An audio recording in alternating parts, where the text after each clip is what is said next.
game do when it starts? What my game does when it says like from 3 to 1. And then after that, it's gonna say magic wand. And then you need to press the buttons A or B to do some magic spells. How did you test your project? How I tested my project is I check back for mistakes. If it's all perfect, I play the project, but if there is a mistake, I go back and then I recode it and then play until it's fully correct.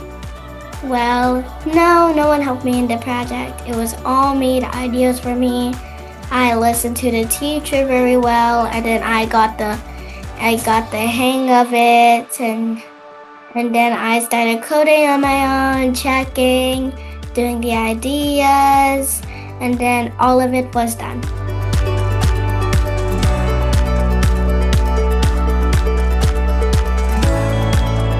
Hello, everyone, and welcome back to our Moonpreneur podcast. Today, our guest is Theona, who has created a fun and magical Microbit game called Magic Wand. So in this game, players can cast spells using buttons, watch magical countdowns, and discover surprising outcomes where they can either win or lose. So get ready to get a magical conversation. Let's welcome Theona to the podcast. So Theona, can you please start by introducing yourself and also let us know the name of your project? Okay. Hi, my name is Theona. I am 9 years old and currently in 4th grade. What I like to do in my free time is do gymnastics, arts and crafts, play my instruments, and coding, which I would like to share with you my Microbit project called the Magic Wand. Lovely, and great to have you here with us, Theona. So let's begin with this. So we would like to know that what inspired you to create the Magic Wand game? Something that inspired me of making the Magic Wand game is like thinking of like a really simple game, a really nice one, a simple one, which is like easy and fun. I've been thinking of lots of ideas until I thought about the Magic Wand. That's such a fun idea, I would say. So, tell us, what does your game do when it starts? What my game does when it starts, it says like 3, 2, 1, a countdown, from 3 to 1. And then after that, it's gonna say magic wand. And then you need to press the buttons A or B to do some magic spells. And you might win or lose by pressing one of those buttons. Nice! That sounds exciting already. I can't wait to try. And how does the countdown make the game more exciting? The countdown makes it more exciting because it makes like an exciting like thing. It's like a drama, like 3, 2, 1. It makes like people focus on the screen so they can like listen to it, and yeah. Yeah, I would say that's a smart feature, Theona. Really. Now I'm curious, how do you make the LED lights move across the screen? A thing that made the LED lights move across the screen is when I put the text glide across the screen from the Microbit. I just put a show string block, and then I just type whatever in it, like magic wand, press the button, and then like that, you put it in the start block, and then if you play it, it's gonna move across the Microbit horizontally. Very cool, and that must have taken good coding, right? And yeah. While building, how did you test your project? How I tested my project is I check back for mistakes. If it's all perfect, I play the project, but if there is a mistake, I go back and then I recode it and then play until it's fully correct. Great testing, I would say. And during coding, what problems did you face while coding?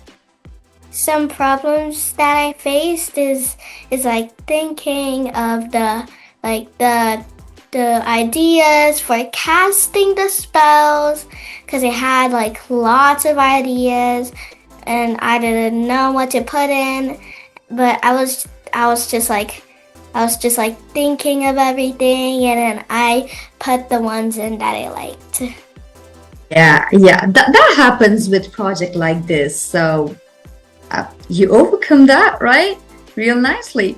So how did you fix mistakes in your code? Like, were there any mistakes that you made? And we would like to know how you fixed that in your code.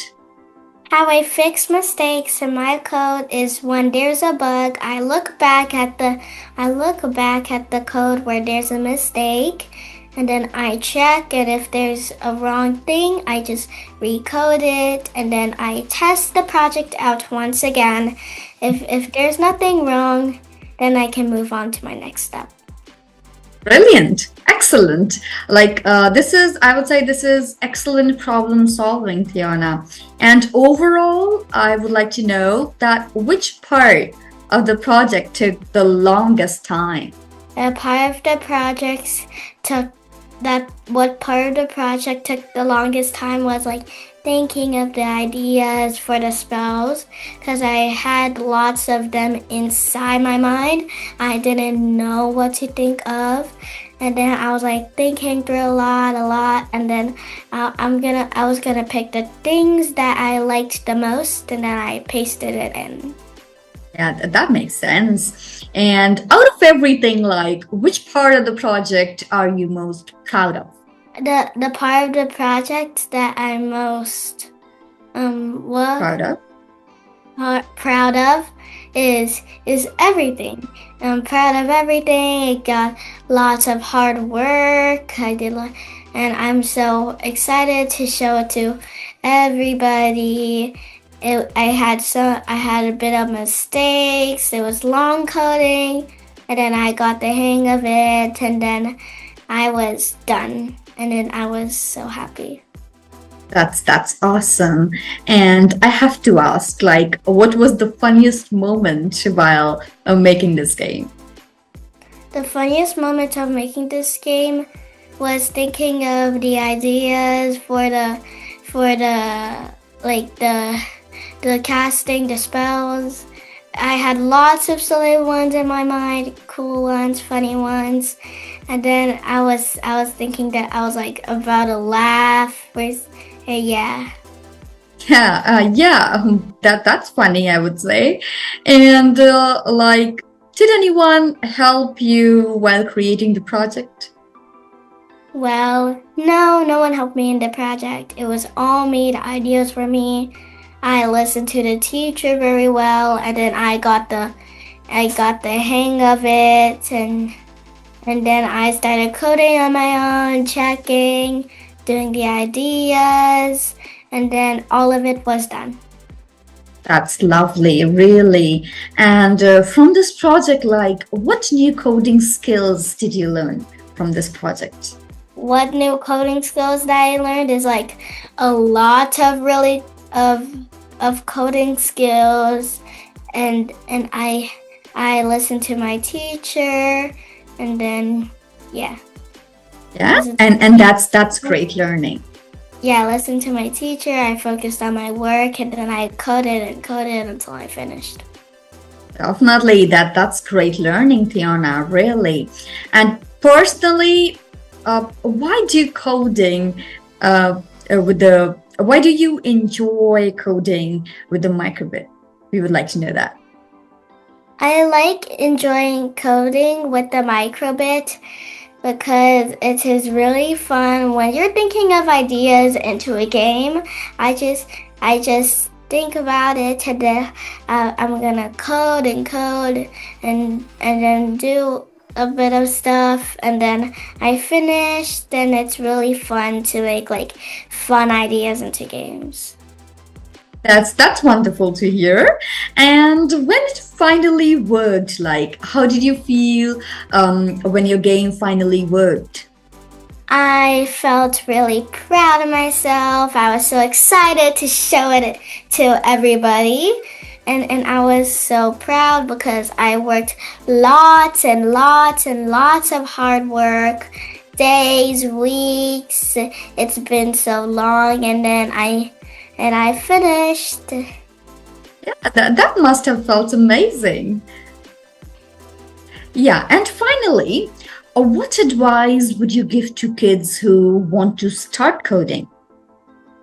So my advice that I like to give to kids who would start coding is keep on trying, don't be scared, listen to the teacher, focus on your work, and most importantly, love what you're doing. That's fantastic advice, Theona. Really inspiring.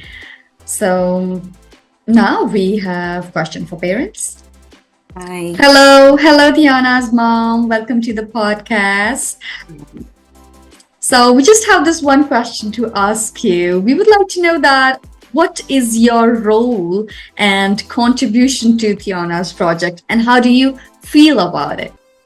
Oh, my role in Theona's robotics project was, of course, being her greatest supporter, encourager, helper behind the scenes. Though I know all of those ideas came from her, but I made sure that if ever she needs help, I'm just around. And of course, I've witnessed how she loves her work and how she loves robotics. So seeing her creativity, her problem-solving skills, as well as her being focused on what she's doing, seeing it as a parent makes us very proud, fulfilled, and very happy. That's wonderful, and it's lovely to see such great support behind her work. Really, you were the biggest support. And thank you so much, Theona's mom, for sharing your experience. Of course, thank you for having me. What an amazing and magical project that was. So, Theona, thank you so much for joining us today and sharing your magic wand game with us. And it was wonderful hearing about your creativity, coding skills, and the fun ideas behind your project. Thank you. Thank you for having me into the podcast. It was our pleasure.